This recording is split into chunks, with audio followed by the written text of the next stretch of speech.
Hi there. So if you remember this week, we're talking about bilateral coordination.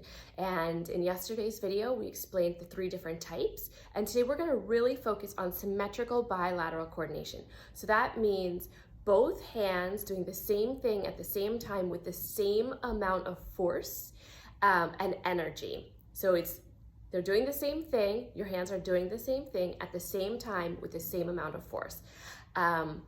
So you might think, so we're gonna go through the stages, right? So I have a baby. What can we do for babies? Well, babies automatically do this for the most part, right? So if you see babies, they're little and what they usually do is very symmetrical. So they might bring both hands to their mouth to explore an item or a toy. They might bring both hands up at the same time. So they automatically do that. Pretty quickly, babies can clap. So, oh, good job. Oh, I'm so proud of you.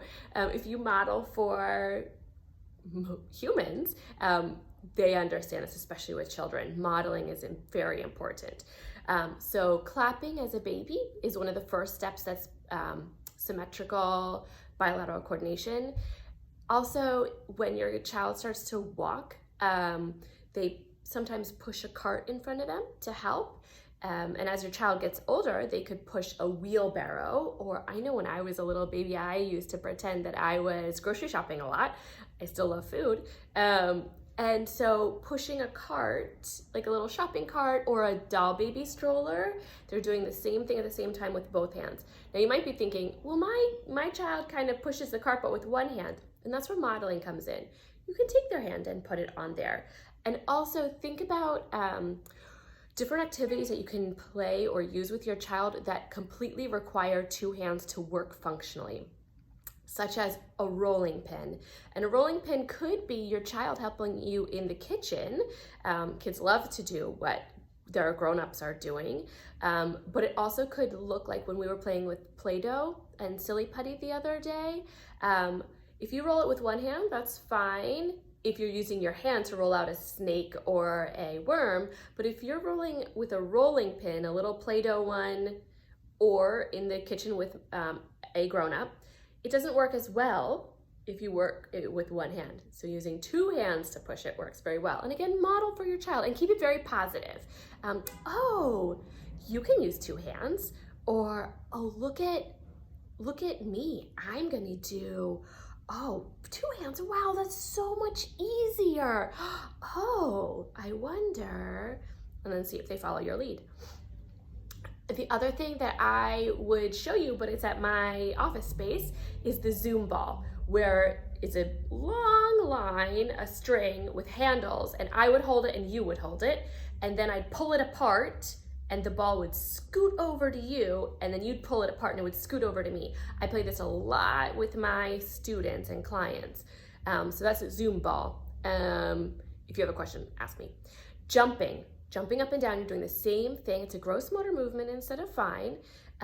Jumping up and down is the same thing, symmetrical on both sides of the body. So are jumping jacks. Break it down for your kid. You're a big X, and then you're a line. You're a big X, and then you're a line. A lot of kids, when they do jumping jacks, they're all over the place, and they look discoordinated and awkward, like we talked about yesterday.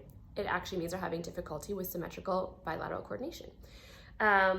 Jumping rope. This is great for kids as they get older. You're like tweens and teens. Jump rope. I mean, Rocky jumped rope, right? To work out. Jumping rope has your hands doing the same thing at the same time and your feet. Velcro is wonderful if you're doing it at the same time. Anything that can pull apart or push together with equal force with both hands. Velcro is something that I could think of. Maybe you can think of something different.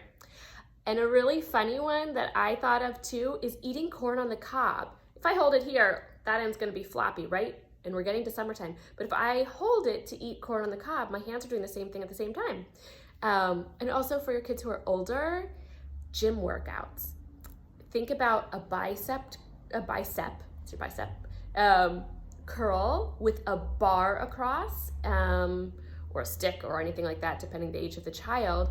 And a lot of the equipment in a gym, which I know we can't go to right now, works on symmetrical bilateral coordination. Think about like even this, like the machine that has you go in with your arms, it has to be the same, right?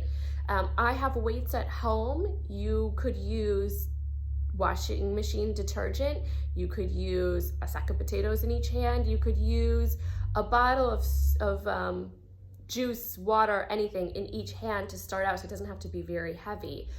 Now, of course, you can do alternating bicep curls, but that's not symmetrical. So you can do that. Or if you want to do, tricep push-ups, up and down, you could do that as well. Anything that is symmetrical along the body.